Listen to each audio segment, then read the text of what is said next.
Hi, my name is Mike. I love the MCU, and this is my recap and analysis of WandaVision Episode 4. It's meant to be watched after you've seen Episode 4, but before you've seen Episode 5. I know it's a little late. And of course, spoiler warning for this episode, for previous episodes, and for any upcoming episodes, or anything that might happen in the MCU for that matter, just in case I turn out to be a smart man.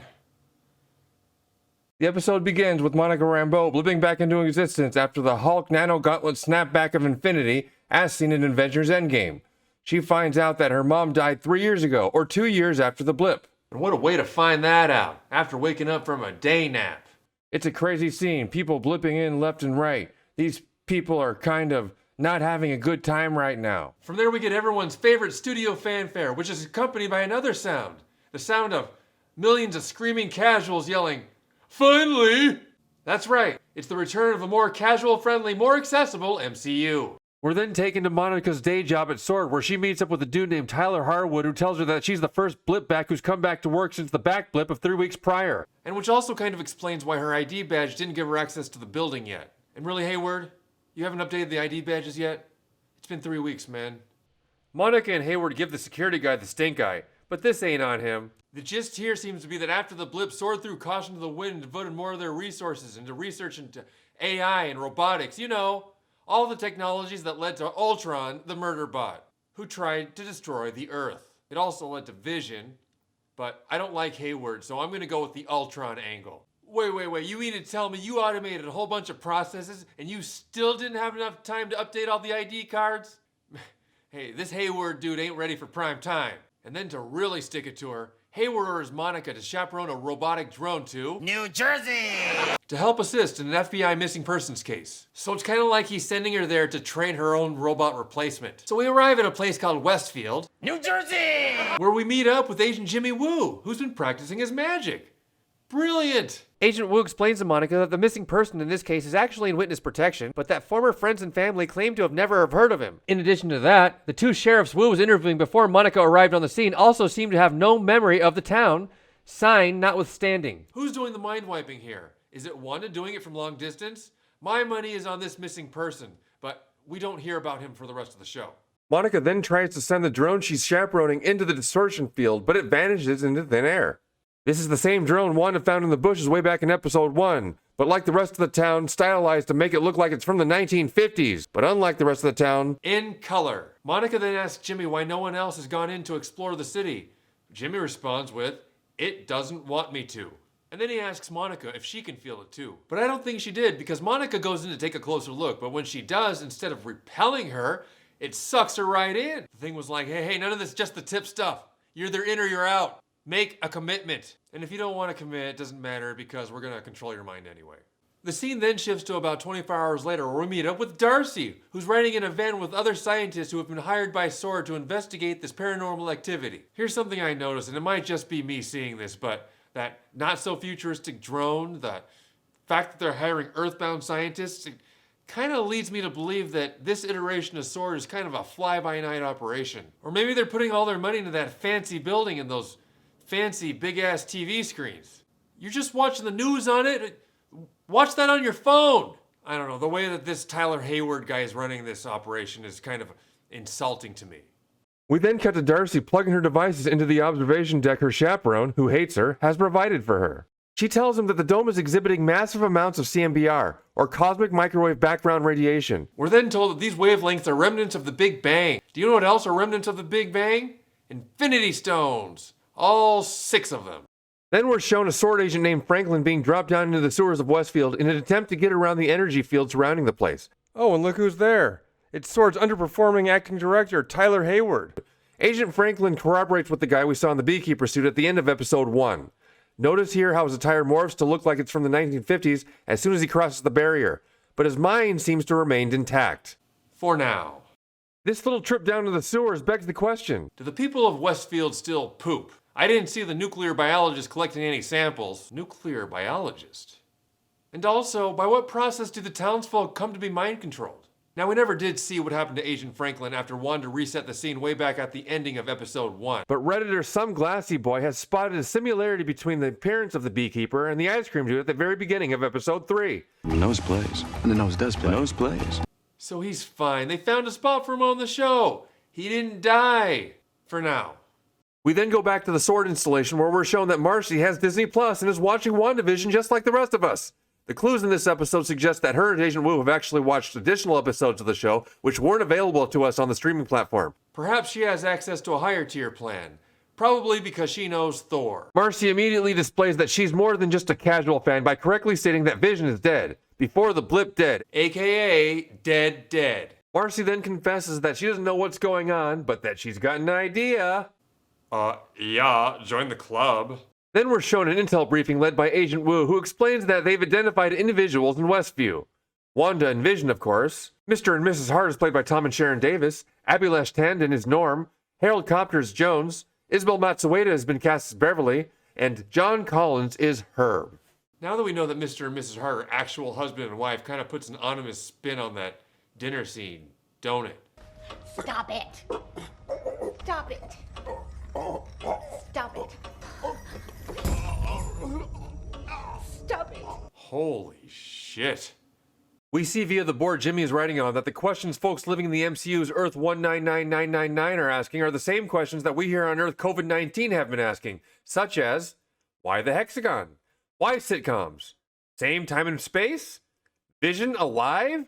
Then the pair finally spot Monica in the TV show. Wu mentions to Marcy that this isn't the woman he met yesterday. The two speculate that she might be doing the Hilaria Baldwin method acting thing, but they come to the conclusion that she's probably being mind controlled. The question still remains, however, how people come to be mind controlled. We saw Monica, or Geraldine, meet Wanda for the very first time way back in episode 1. Then in episode 3, we saw that Wanda didn't know who Geraldine was.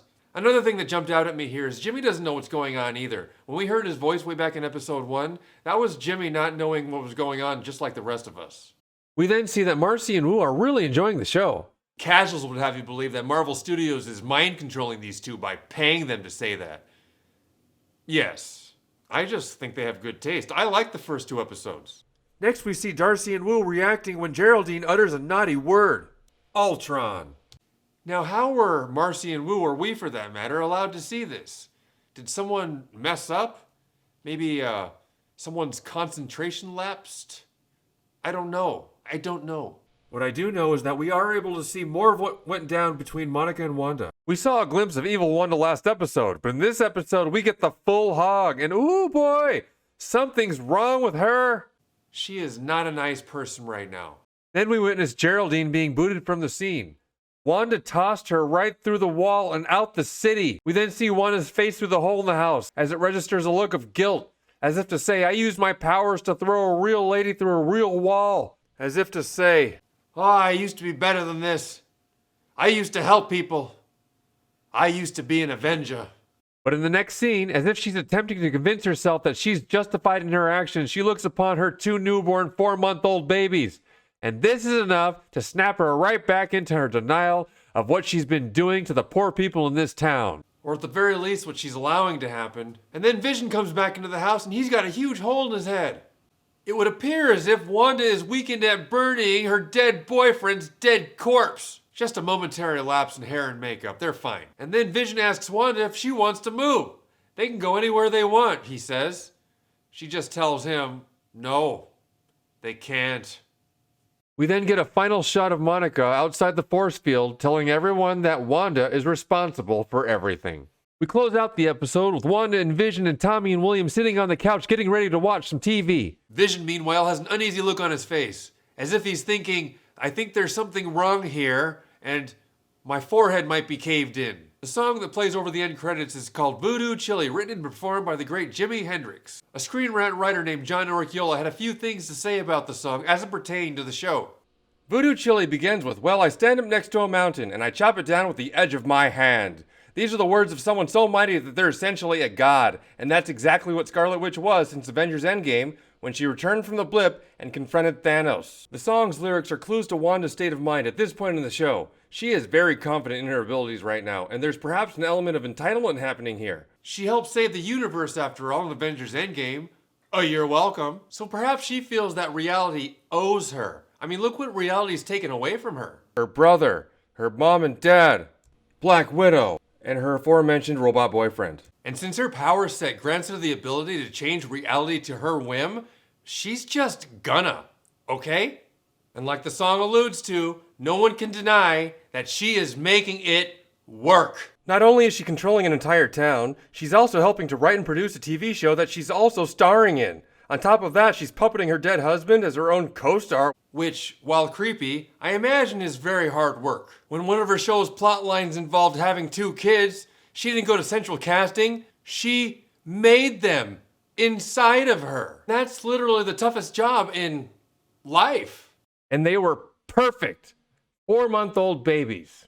She also does the hair and makeup, and probably the wardrobe too. So heck yeah, she's confident right now, and you'd be too. And now here are some additional things that jumped out to me, as well as some questions I have going into the next episode. We got a good look at Abdullah Tandon or Norm's file notes on the board. It said, Abdullah expresses concern for his father and sister. This information was obtained when Vision awakened him. Is Wanda controlling a whole town? Physical safety of residents is now in question. When Vision releases him, Abdullah becomes Norm again. This is yet another thing that would have been caught by the censor, no? So, who was the censor? And what are their rules? Another thing I noticed is that even in his current undead form, Vision is still a being that's very much driven by his protocols. If you remember back in Avengers Age of Ultron, Ultron's original plan was to launch every nuke on Earth, but someone on the inside kept changing the codes on him. That someone on the inside was Jarvis, who we now know as Vision. Jarvis was basically a collection of protocols that existed on the internet. Vision's protocols are what compel him to always seek what is right, what is just, what is true, to protect the innocent. All of the qualities that make one an Avenger, even if he's not 100% him. That's in contrast to Ultron, who arguably had the same set of protocols but interpreted them to mean that he should kill most of the humans. Remember, Vision is on the side of life. So my prediction for the next episode is we're going to see how much trouble Vision can get into because of his protocols. Because, as they say, no good deed goes unpunished in a town being mind-controlled by Wanda Maximoff. And lastly, concerning this Tyler Hayward character, it's true I don't like him. I feel like he's bad at his job, and honestly, this insults me. But is he bad at his job, or is he just a bad guy? The guys over at New Rockstars floated a theory that the sentient weapon Hayward was talking about was Vision's dead corpse. In a recent interview, Paul Bettany mentioned that there was a deleted after-end credits scene where Wanda was looking over Vision's dead corpse in some morgue. Was this morgue, as New Rockstar surmises, actually Sword HQ? And is Hayward's sudden interest in this case a reflection of his wanting to get that synthezoid body back without anybody else knowing what he's been up to? The tech one could mine off of Vision's dead corpse is pretty in line with the type of tech that Hayward had said sort of delved into during the blip years. Also, Vision's body is vibranium, so I'm pretty sure it's still pretty valuable in case he wanted to pawn it off. New Rockstar has also theorized that Hayward might have set up that ID card snafu just to keep Monica from snooping around. Yeah, that's something he'd do. So anyway, long story short on this Hayward guy, I don't trust him, and I don't like him. Anyway, that's all I got for this week. I am so excited for the next episode. What do you think? Drop me a line. Nobody's gonna watch this.